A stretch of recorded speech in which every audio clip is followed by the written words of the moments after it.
question. How many of you have ever been in love? Oh, beautiful. How many of you are in love right now? Oh, look at that. And if you didn't put your hand up, hopefully your partner's not in the room, because that could be a relationship-ending move, right? They say that as humans, we're either lovers or we're fighters. So I want to see the lovers. Where are you? Show me the lovers. And where are the fighters? Come on, I know there's a few of you. And who's a little bit of both, depending on what day it is? Yeah. Me, I'm a lover. I love love. I love being in love. I love giving love. And as the Beatles told us all those years ago, all you need is love. Is it too soon? All you need is love. Ba-ba-da-da-da. Come on. But when it comes to service, when it comes to connecting with your customers, gaining loyalty, building trust, growing a brand and a business, love has a place, and love is the way forward. But here's the problem. Mediocre customer service in Australia is at an all-time high. Did you know that 1/3 of customers stop shopping at a particular brand or store because of crappy service? Okay, be honest and be brave and stand up if you've never gone back to a store because of bad service. Come on, stand up. Let's see this. Interesting. Okay. People are voting with their feet, right? Thank you, grab your seats. And as customers, we're a little bit naughty, because most of us, we don't complain in the moment. Most of us just go and tell our friends and family and post something on social media to get it off our chest. And, we don't know what to do with this anger. We get a little bit disappointed. And we've been facelessly complaining for decades. Research shows back as far as the 90s that out of 26 unhappy customers, only one of us will ever complain. I reckon this lady, we could learn a thing or two from her about how to complain. I really need that to complete my collection, and I really think you need to have that here. Misery. I don't have it in the store, but I could probably order it for you. I'm not interested in waiting. I've already waited a long time for the paperback to come out. Paul Sheldon, Misery's Child. Misery in France, Misery Betrayed, Misery in Love. You don't know any of these books? What kind of cockadoodie bookstore is this that you don't even know Paul Sheldon? Paul Sheldon, let me tell you something. I am Paul Sheldon's #1 fan. His #1 fan. And you can't be telling me that you don't have Paul Sheldon's books here. Isn't there anybody here who knows about Paul Sheldon? Someone get her that book Misery and put her out of her misery. I mean, seriously. And whilst that's an over-the-top example, I reckon from time to time we've all felt a little bit like, we don't matter. And that leads to disappointment and anger. And, we get that vein that starts to pulse in our forehead and our blood starts to boil. But I reckon we're part of the problem. And that means we can be part of the solution. Because the problem is that the current customer service model is broken. In fact, the current customer service model is antiquated, it's ineffective, and it doesn't create real, lasting change. I work with some brilliant organisations, and they're led by some extraordinary human beings. And most of these CEOs will say to me similar things when they talk to me about the effectiveness of service training. They'll say to me, Jack, it's too expensive, it won't stick, it doesn't fix the problem, people leave and it all falls apart again, it's not sustainable. And the one I love the most, you can't teach people to care. Who agrees with that? Who thinks in service you've either got it or you don't? And who thinks that you can teach people to be kind, generous and attentive? Who thinks that you can teach people to care? And who doesn't care either way? I love your honesty, thank you. So the truth is that you can have the best customer service agents on the planet, spend millions of dollars and have the best customer service training program in the world, but none of that will stick if there is a belief in your service culture that is wavering at the top. So who here's seen those ads on TV for Ancestry.com? Has anyone done it? Yeah, a few. Okay, so apparently you send a bit of your hair in or a swab of your spit in the post and someone on the other side of the world gets it and it comes back to you and they tell you a history and it's amazing. And by the way, I always thought it was, impolite to spit, but apparently you can hack up a lurgy and pop in the post and it's really good. So way to spread a flu, people. But this information comes back to you and they tell you that your great-grandfather was an Irish alcoholic, fitter and turner, who was sent to jail for assault and robbery. And you go, wow, I'm so glad I learned that. I really feel like I understand myself more. Thanks, Ancestry.com. That was worth $500. And you know what, Irish alcoholic. I know you're thinking, aren't the two the same? Yeah. Well, my relatives would indicate that, yes, because that example I gave you is a true story. It comes from my family tree. Uncle Harold was my great-grandfather and he was a very naughty boy. Anyone here got naughty relatives, dead or alive? We all have them. So your family tree, we all have one and DNA gets passed down to you, whether we like it or not, your skin colour, your medical history, even the quirky bits, beliefs, attributes. These all come from our past, our ancestors. And they say that our family tree is the essence of who we are. And leaders, but the same. Our role in an organisation. Have you all heard of the expression "a fish rots from the head"? And we've seen this recently in Australia. How leadership in corporations have infected a service culture that has fundamentally failed hundreds of thousands of customers, us. And we're angry. We feel let down by the very people who are meant to have our best interest at heart. The Royal Commission stated that this was an inherent conflict of interest. And it started from decisions made at the front line who failed customers, all coming from characteristic attributes that came from the top. What do we do? Globally, we're losing faith in our governments. Almost 50% of us don't believe a thing that comes out of a politician's mouth, and that stat's probably fairly conservative. And, we're losing trust in most of the organisations who say they're dedicated to servicing us, guiding us, helping us. And when trust is gone, in any relationship, loyalty's gone, right? And when loyalty's gone, you're on your own. But thankfully, there is another way, and the world needs you to be at your best right now. So for us, this is how we need to do it. We need to flip our thinking.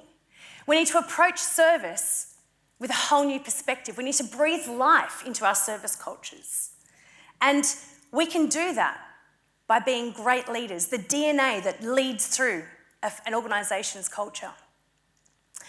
And as a customer service advocate, I'm going to say something that's a little bit surprising and a little bit provocative.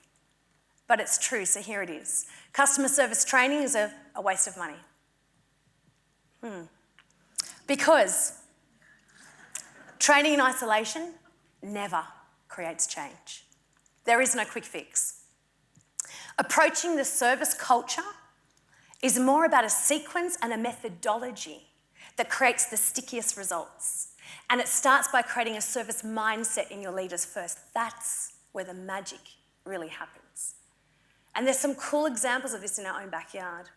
So Emirates Leisure Retail Australia, this is a large food travel company. They get the best results of their front line by really focusing on the tier 2 of that model, the frontline leaders.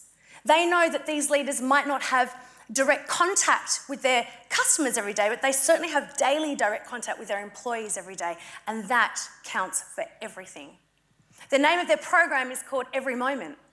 Their purpose? To make someone's day. Simple, huh? And we empowered the managing director and many people from various parts of the business to name this program. And it brings awareness and helps leaders switch into a mindset knowing that we're here every moment and every employee counts in this moment. Who's been to the MCG lately? Anyone? Yeah? Great. It's an iconic venue. They approached their organisational transformation around culture by simply deciding that this had to be a customer service priority at the very top, and all the leaders needed to own it. they realised that they'd invested so much money into assets, physical assets, like the Wi-Fi, scoreboards. They'd invested in, upgrading dining rooms and bars, but they hadn't invested enough in the people, the service interactions, the human touch points. So the leaders decided, we're no longer going to be gatekeepers of this. We're actually going to be caretakers. They rolled out a program called CARE. And these 4 critical behaviours that they use is what continually drives consistency and embeds it in their culture. Behaviours, not rules. And then Australian Unity. These guys are another great example. How did they cultivate a service mindset? The leaders continually look for the good that already exists in the business, the little golden nuggets of service interactions. In their customer service contact centre, they've got this incredible wall of green paper squares, and on each square is a message, a compliment from a customer to a customer service agent. How cool is that? And their goal as a team is to paint the wall green. And they told me that, everyone wanted their name on a green paper square. This was their way of reinforcing positive stories and celebrating the good that already exists. Because what you focus on grows, right? So reinforcing good in the business is a sure way of positively shifting that dial. And trust me, everyone wanted their name on a green paper square, even me. I stuck one up before I left. These 3 examples I've given you, what did they all have in common? Firstly, they put a line in the sand. They said, enough. We must be better. They also knew that let's not jump in and try and change the world in a day. This is something that's going to take time, an evolution. And they all started their journey at the very top with the leaders. So where are our gardeners in the room? Is there some gardeners? Okay, and who kills everything they ever touch with plants? Yeah, me too. So the green thumbs, you guys would know that to plant anything of worth in your garden, first you must prepare your soil so that whatever you decide to plant can really take root and thrive. We've made service so complicated. Did you know that 10% of corporate training is effective, which means 90% isn't? It's terrifying. And why? Because organisations are not laying the proper groundwork so that people can really learn what's being taught. And what exactly is it that we're actually teaching people when it comes to service? This is the thing that gets me, because what we're actually training people to do is do things that we've all done since we were 5 years old. We all know how to be kind. We all know how to care. We all know how to be generous. My 5-year-old niece, she does this all the time. She's got a little 2-year-old sister, and she spends her life taking her hand, sharing her fruit, making sure she's safe and feeling loved. If she can do it, there's hope for us all. In fact, turn to the person next to you, reach out and hold their hand and say, I'm here for you. Go on. How caring are you, Sydney? Oh, look at the love in the room. And you see, you've proven my point. Look at this. This is just wonderful. Connection. It's not that we don't know how to serve. It's not that we don't know how to serve. It's that we have forgotten.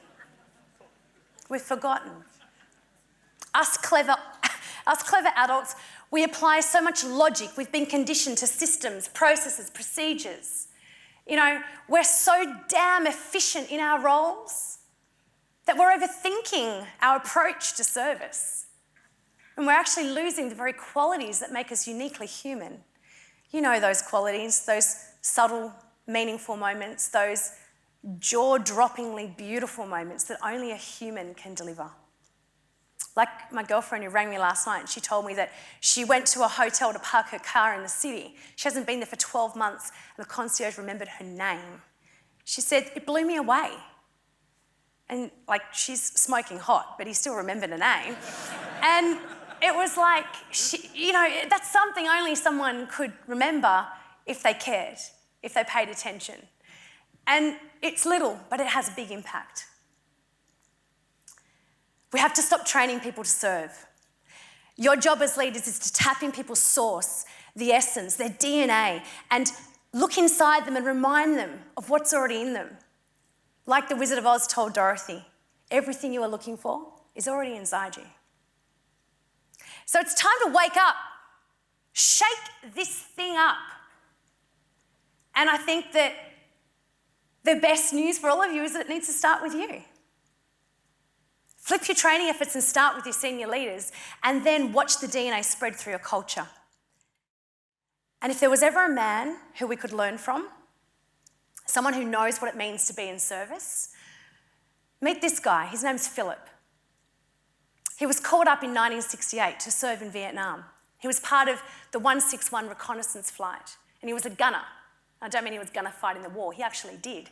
His role was to sit in the helicopter and shoot at the enemy. Can you imagine? This was a 19-year-old guy who was a barber by trade. The only close shave he'd ever encountered was actually a close shave. And now he was being asked to do the unthinkable.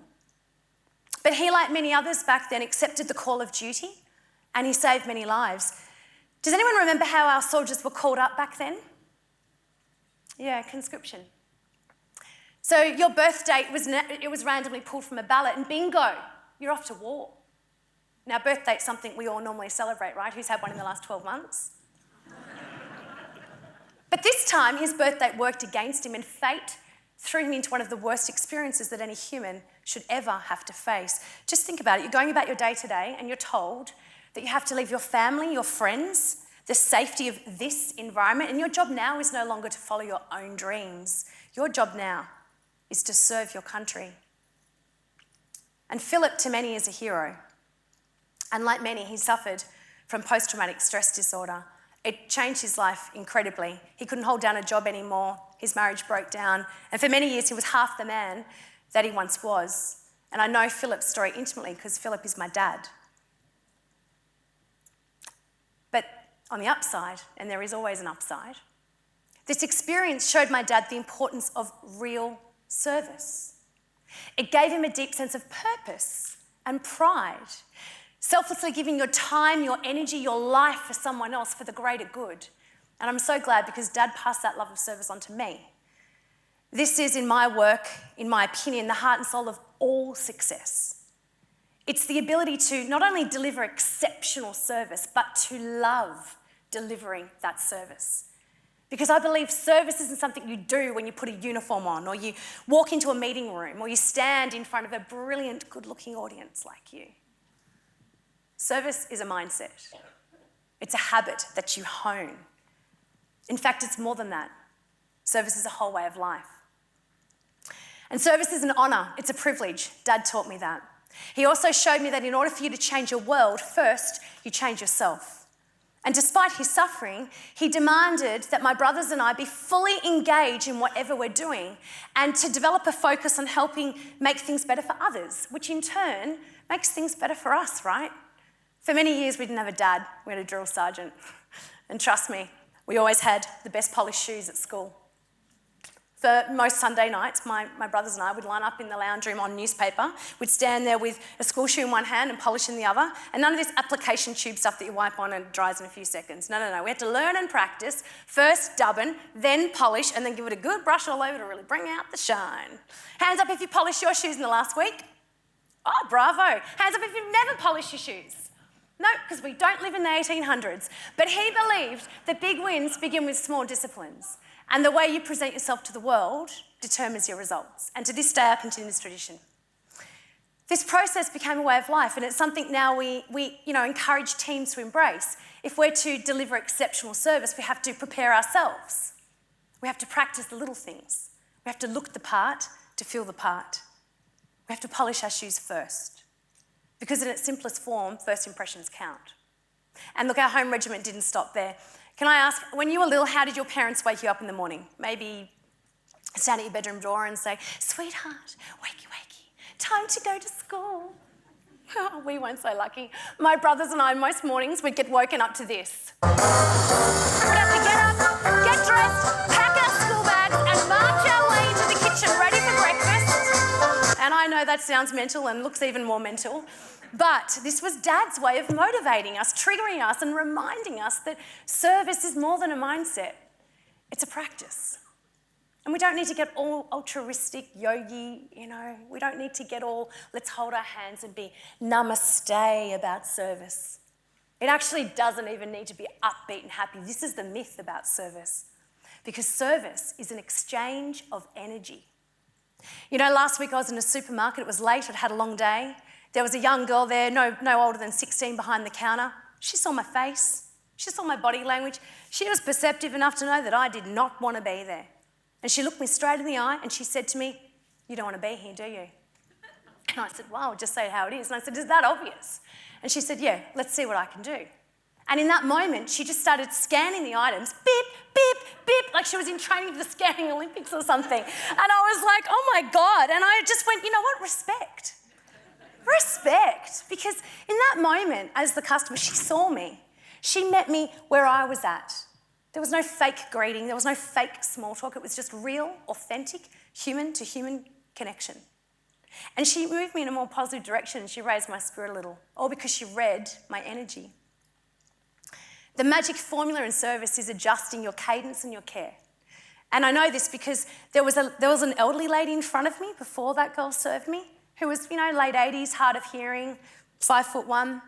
And the way that young girl adjusted the tempo, the volume of her voice, it was different. But she still had a great experience, as did I.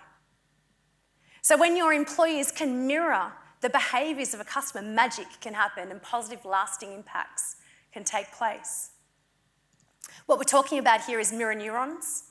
It's the atoms moving around that give you that zing, the power to charge up an appliance. This is the exchange of energy that takes place between two human beings in any interaction, small or large.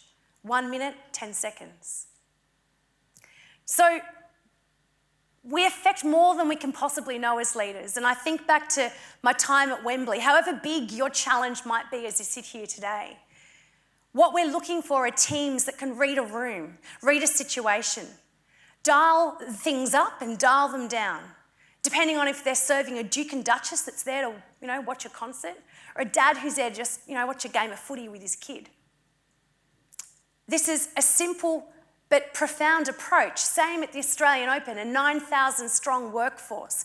We knew we needed a mindset that needed to adopt Roger Federer, super fit on the court, but also a family that's just out for a day to watch the tennis. And so I reckon if there was one skill that we could really think about in service, it would be social intelligence. And where we start with that is questions. There are two magic silent questions I want to offer up to you today that we encourage staff to ask themselves before they even open their mouths. And the point of this is that they're thinking about what's the right type of question to ask this person and what right time. So the first question is, what am I sensing about this customer? And the second question is, when is the right time to ask a question? Simple, focused, but transformative. This is the beginning of developing social intelligence. And what is that? It's the ability to get along with others and connect with people. I like to think of it like the zooming in and out of the lens of a camera. You know when you need to sort of zero in on something and when to back it up a bit? You don't just point and shoot if you want a quality picture. We're aware of what to look for and how to adapt to get the best quality image. So do you do that? Do you ask great questions of your staff, of your customers? Do you make people feel like you're genuinely interested in them? We need to be more aware, more curious about the people in front of us. And so I propose a question. Is it a job or is it a joy? You decide. A joy comes from serving. A job comes from working. I know which one I'd rather be doing. And we all have to work. Life is work. But a service mindset, a shift of intention can create a seismic shift in your results. So service starts with you. As Buddha says, what you think, you become. What you feel, you attract. And what you imagine, you create. Imagine if we could create a service culture that went beyond our individual businesses and one that could positively impact this world. This is where I see love and service being intrinsically linked. If we're to ask our teams to follow us and respect us, our customers to come back and see us again and like us, then love is the way forward. And so Our love mindset is similar to a service mindset. As leaders, we can't expect our teams to show up and do everything we expect of them every day if we're not willing to do it ourselves. I'd love to catch up and speak with you more after this break. 6 mindset is what I offer up to you, and you can hear more about it outside. But for now, let's just enjoy serving each other one positive interaction at a time. And I've loved serving all of you today. Thank you.